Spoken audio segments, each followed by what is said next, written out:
So now what I will do is I will apply these principles more to understand menopause and what can be done. In order to understand that, I want to give little bit of introduction from modern point of view as well as from Ayurvedic point of view. What is it? This is very significant, particularly for women age, and we know that in women age or men there are phases. So from birth around 12, 13 for women particularly, because of surge of some hormones which are progesterone and estrogen. So then puberty starts. Puberty means the periods start. Why that happens? Because of the progesterone now more in the blood and estrogen. So there are few organs where these are basically coming from, the signals are coming from the brain, and then that goes effects on 2 or 3 organs in women particularly. It affects on the breast, it affects on the ovaries, and it affects on the uterus. So what happens, the signal comes every month, and then it stimulates, these hormones go up, and the estrogen and progesterone, they go up, and then progesterone starts preparing uterus, and then estrogen and other hormones, which is FSH, follicle stimulating hormones. So in the ovary there is a layer, it's called Graphene follicles. So they are like finger-like projection in the ovary. Yeah. So this FSH, follicle stimulating hormone, it increases and these follicles start swelling. And then there is another hormone which is called LH, luteinizing hormone.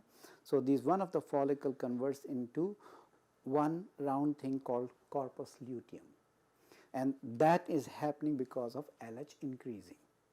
So then what happens, then this converts into an ovum, and then it comes out, and then uterus has these fallopian tubes with finger-like projection, and here is the ovary. So ovary, the cell ovum goes through this finger-like projection and then comes into the uterus.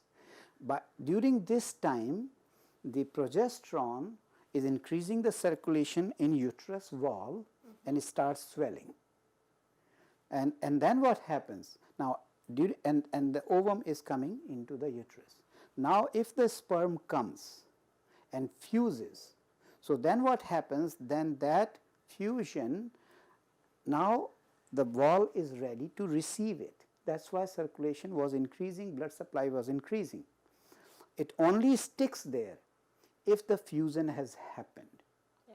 If fusion does not happen, then it cannot implant there. So what happens is the swollen capillaries in the uterus wall, they break. And that's why some women who have symptoms around this time, this is just before the periods, right? So if it doesn't implant, then the wall breaks, and then what we call as menstrual fluid or monthly period. It has the ovum, it has some shredded wall of the uterus, and it has some blood. Now that is the normal. So what happens around age of 12 or 13, sometimes it varies, these hormones go up, and then they continue from that age for whole phase for say 25, 30 years. Sometimes 35 years. Yeah. As long as these 4 hormones, key hormones, which is estrogen, progesterone, LH luteinizing hormone, FSH, they are at their optimum level. And they each have a different optimum Each level. have optimum level. Yeah. Now what happens at the age of, in North America, these because it's different in India? some places it is different. Oh, Yeah, some places it is different. So the average age in North America, it depends upon the lifestyle. It depends upon how much people are dependent on using tools and how much they are dependent on doing the day-to-day things on their own. Right? And different postures and different kind of yoga postures that people have naturally in their life. So that helps. But what I'm saying is that because of these hormones at some stage, sometimes around 40, 45, like 45. So around 45, now the changes start happening in these hormones, so they start declining. Yeah. So which means now the hormone level is becoming a little bit less. So that means the organs are not getting ready same as before, right. So now what is happening, because of this, now the transition is coming. So this is declining, and according to that the changes also, because not only that these hormones are important only for the having the monthly periods, but also the quality of skin, bones, hair, and even just emotional level, heart function, everything is affecting by normal levels of estrogen, progesterone, luteinizing hormone and follicle stimulating hormone. So when it starts declining, then body responds to it, and body responds to it in, so there are some new things coming. Sometimes they could be unpleasant, and we can call them as symptoms of menopause. Really menopause we call when 1 year after, 12 months after the last period, we call it as menopause. But the symptoms already start fluctuating much before that, which means Like a year. for some women, it can be 5 or even Right. to 12 years, 12 Right, years before. right. And as you can see in this graph,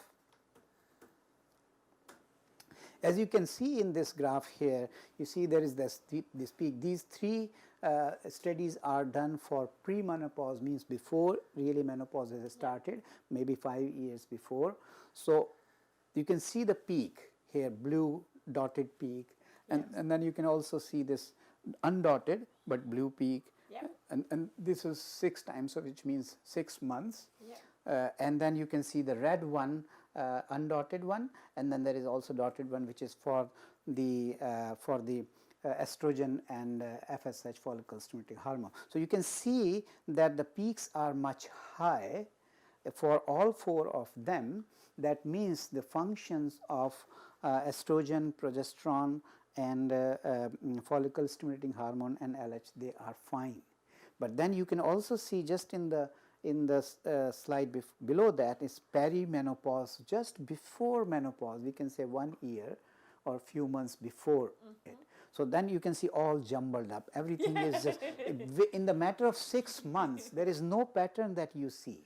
It's In like the- rock and roll. Right. Before that you can see all, there is a symmetry, there is a regularity. Yeah, and you Right. mentioned that before that period, it's the eyes or even higher. So here you can see that all erratic production within 6 months, everything, and that's why the symptoms of this will be hot flashes, the sweating in the palms, waking up in the night with hot flashes, sweats, and change in the moods, irritability. Yeah, mood swings. Yeah, mood swings, yeah, those things. Sometimes some women start accumulating fluid, so retention of fluid, and then that makes them gain weight. Sometimes edema, dryness in the skin, itching, vaginal dryness, all those things start happening around this time, perimenopause. Okay, palpitation. So these are the symptoms that will happen. In the post-menopause, you can see that all those 4 dotted red line, dotted blue line, and the unbroken red line, so they are all settled. But what it shows is now the symptoms will be settled here, but on the other hand, they are low in their, right? The level changed. Level changed. So level changed from the peak to But flat. it's always the same. It's always the same. Okay, excellent. Right. So you can see here this, and then now the same. We try to understand this fluctuation or cycle of hormones starting from puberty to the middle age, and now into the 45-50, and then into 55-60. So at 60 they all became settled but low. In 45 they were almost at peak.